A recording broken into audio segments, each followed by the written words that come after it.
The storm raged outside, as Isabella Thorn stood before the mirror, her reflection almost unrecognizable. The once gentle eyes that radiated warmth had hardened into steel, and the tender smile she once wore had been replaced with a razor-sharp determination. It had been 5 years since that night, the night her world had been stolen from her. She had trusted them, friends she had called family, people she had laughed and wept with. Yet in her darkest hour, when power and greed seeped into their veins, they betrayed her. Isabella, daughter of a wealthy business magnate, had been the only obstacle standing between them and her father's empire. One betrayal after another had led her to be drugged, framed for embezzlement, and abandoned on the streets with nothing but shame and scars.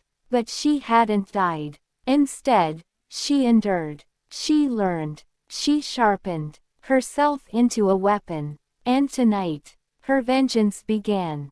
The gala was in full swing.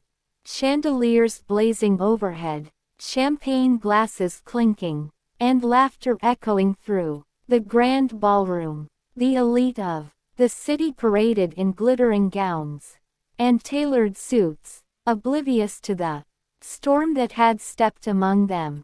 Isabella, cloaked in a midnight dress that shimmered like liquid darkness, entered with the confidence of a queen returning to her throne. Few recognized her. At first, her long auburn hair now a sleek cascade of raven black, her soft features hardened with elegance. But when their eyes met hers, icy familiarity pierced through them like a knife. She spotted her first target. Marcus Vane, the man who had once sworn loyalty to her family before forging the documents that destroyed her reputation. He was surrounded by admirers, boasting about his latest business venture, his smug grin making Isabella's blood boil.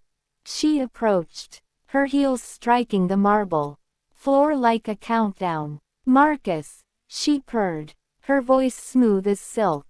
He turned, and for a moment, his face paled. Recognition flickered, but pride quickly masked it. "Isabella, impossible. You vanished. Did you miss me?" Her lips curved in a dangerous smile. Before he could respond, she leaned in, her whisper sharp as a dagger. "I've come to collect what you owe." Later that night, Marcus was found in the parking garage, alive, but ruined. Evidence of his financial fraud, carefully compiled over years, was sent anonymously to the authorities.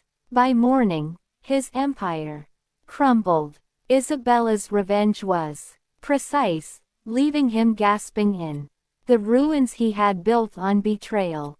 But Isabella wasn't finished. Her next mark was Victoria Hayes, her former best friend, the one who had smiled sweetly while slipping poison into her drink years ago. Victoria was the darling of high society now, adored by the press for her charity work. But Isabella knew the truth. Behind the charity funds were dirty deals and blood money slipping into Victoria's private office during the gala.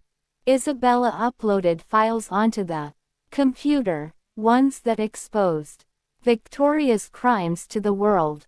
Within hours, Victoria's name would be splashed across every headline, not as a saint, but as a criminal. When Isabella confronted her in person, the shock on Victoria's face was worth every sleepless night of suffering. "You should have stayed buried, Isabella," Victoria spat, her perfect mask cracking. "And you should have remembered that ashes rise," Isabella retorted. I gave you my trust. You gave me betrayal. Tonight, I return the favor.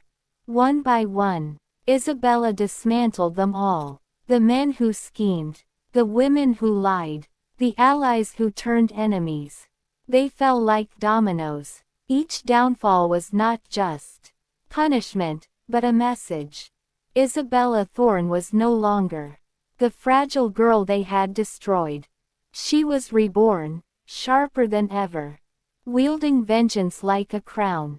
By dawn, whispers filled the city. The name Isabella Thorn was spoken with awe, fear, and respect. She hadn't just come back. She had come back unstoppable. Yet, when the night's work was done, Isabella stood once again before a mirror. This time in her dimly lit penthouse.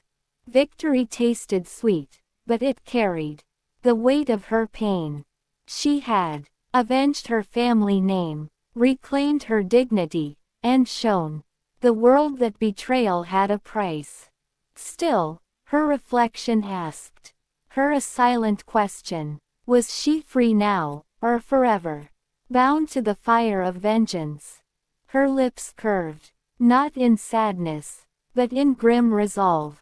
Justice was all I wanted, she whispered, and justice is what I've taken. And with that, Isabella Thorn vanished into the night, her legacy sealed, not as a victim, but as a storm.